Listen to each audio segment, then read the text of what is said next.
be with you. And with your spirit. A reading from the Holy Gospel according to Luke. Glory to you, Lord. Jesus said to his disciples, "There was a rich man who had a manager, and charges were brought to him that the manager was squandering his property. So the rich man summoned the manager and said to him, 'What is this that I hear about you?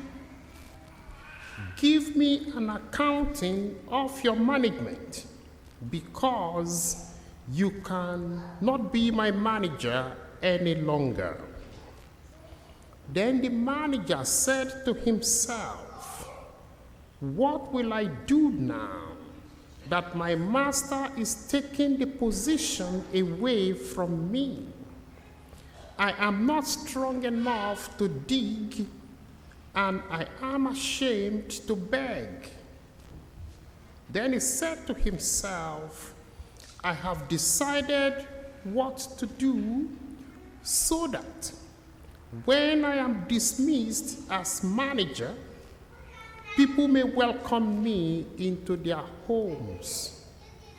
So summoning his master's debtors one by one, he asked the first, 'How much do you owe my master?' He answered, 100 jugs of oil.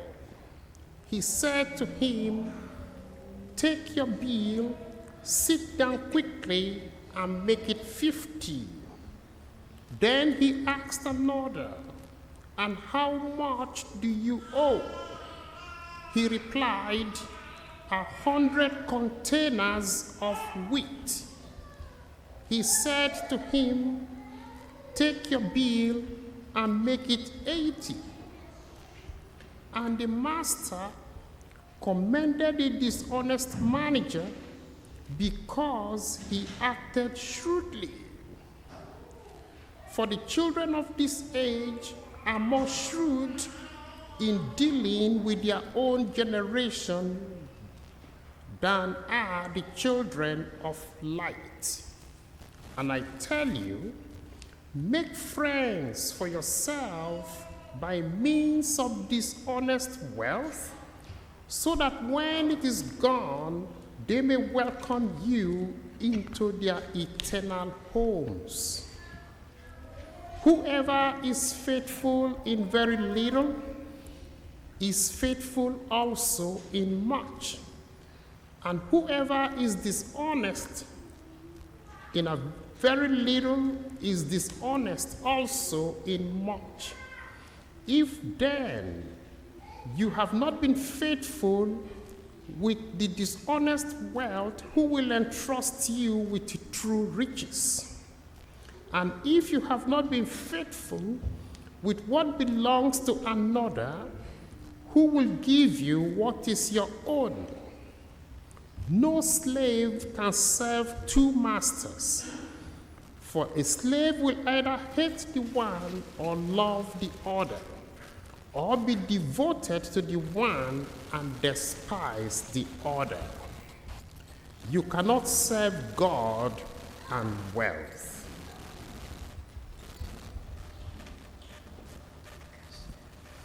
The Gospel of the Lord. Praise to you, Lord Jesus Christ.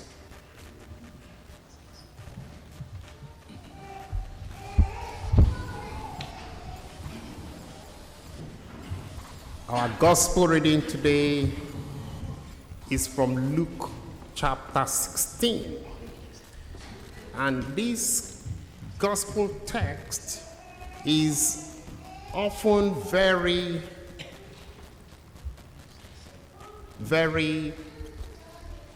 challenging, that Jesus will tell a parable where it seems like he was commending a manager that was dishonest.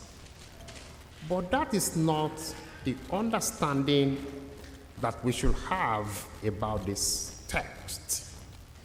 The key word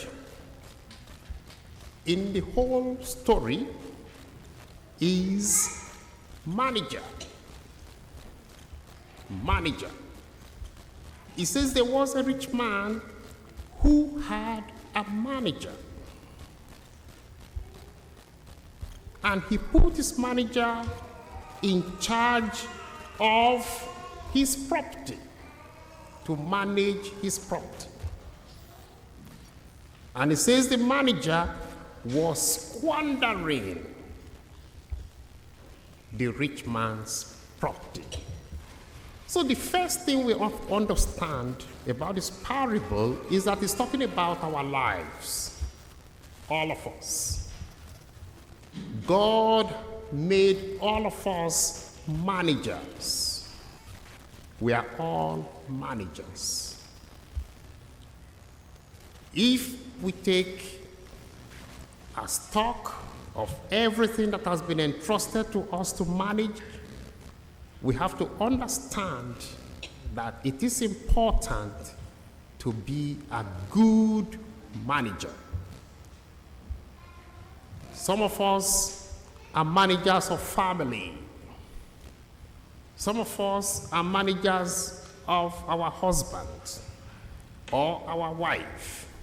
Some of us are managers of our talents, our gifts. Some of us are managers of the work, the job that we have. And it is important to understand that the whole world, like we say, the earth, does not belong to us. We were entrusted with the world that we live in, and we are called to be good managers. And so the text, our verse 2, Luke 16 verse 2, said charges were brought against the manager that he was squandering. He was squandering the property. He was not looking after the property. He was failing in his managerial assignment. And so the rich man summoned him. So the rich man summoned him and says, "Give me an accounting of your management." Again, this speaks to the question that will be asked to everybody on the day of judgment. When the master will ask, "Give me an accounting of your management." Now, when the master asked the manager to give him an accounting, he went back home. Our text said, he said to himself, "What will I do now that the master is going to relieve me of my function as a manager?" And then he said to himself, "I know what I'm going to do." So he called all the master's debtors and said, "How much do you owe?" The first one said he owed 100 jugs of olive oil. He says, "Write 50. He asked the other one, "How much do you owe?" The guy says he owed 80. He says, "Sit down and make it 50. And the manager praised the servant. Now, what has happened there? The way this text is interpreted was that that manager had two problems. The first one was that he was greedy. And the second one was because he was unfair, he was unjust. When he was selling the merchandise, he was not selling the merchandise at the appropriate price. He was overcharging the clients. And so when he called the clients and he says, how much do you owe? And the first one told him he was owing 100.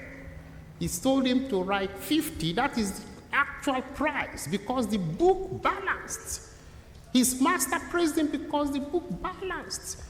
So when we read this text, the verse that is most confusing and that is most challenging for us is the verse 9. Then Jesus says, I tell you, make friends for yourselves by means of dishonest wealth, so that when it is gone, they may welcome you into the eternal home, into the eternal home. Now, all the gifts that God has given us, all the talents that God has given us, all the resources that God has given us, is not for us. It is to help people. That was what that manager discovered.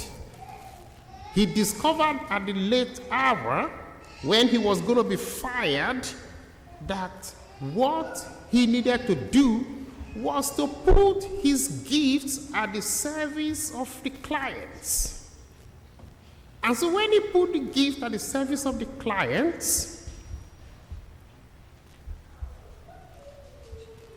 at the last day, the way it is, in graphic terms,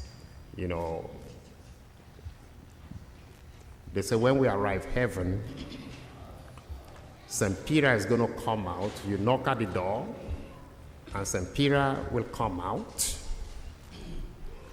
and he will say, do I know you? And then you say, no. And St. Peter will call every other person that is in heaven already in the room, and he will say, do you know him? And everybody will give testimony and say, oh yeah, I know him. When I was down there, he used his gifts to help me.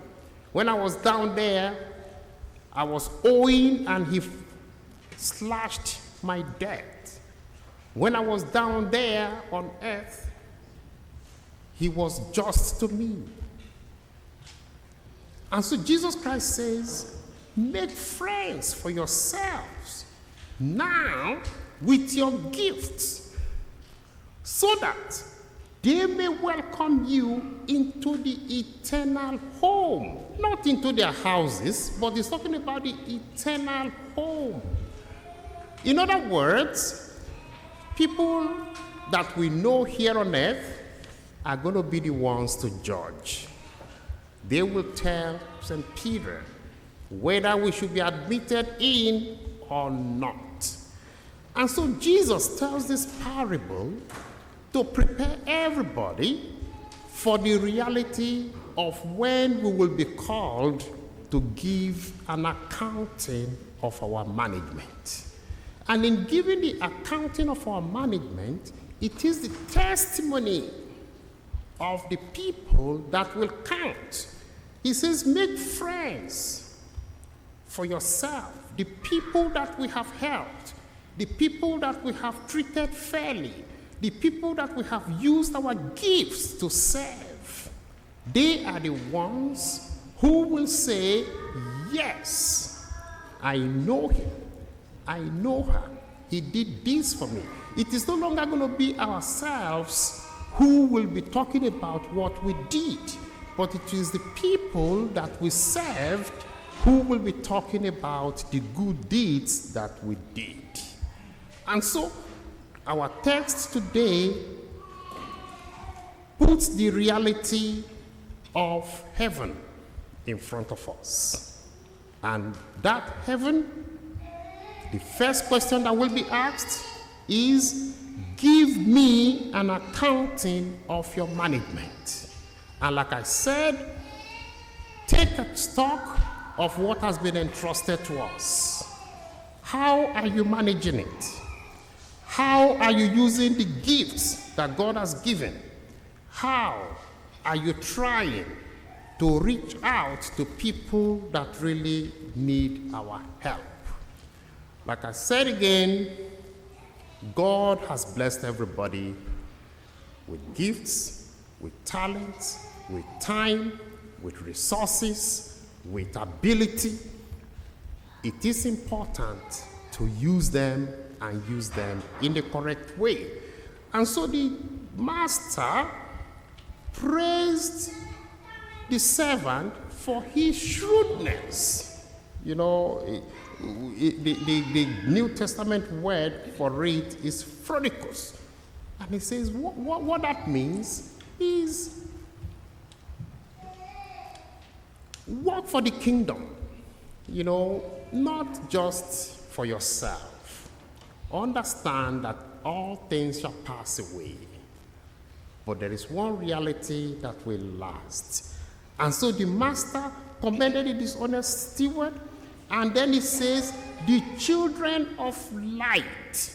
He says that is how the children of light should act. Now, are we going to be like the people of the world, or are we going to be the children of light?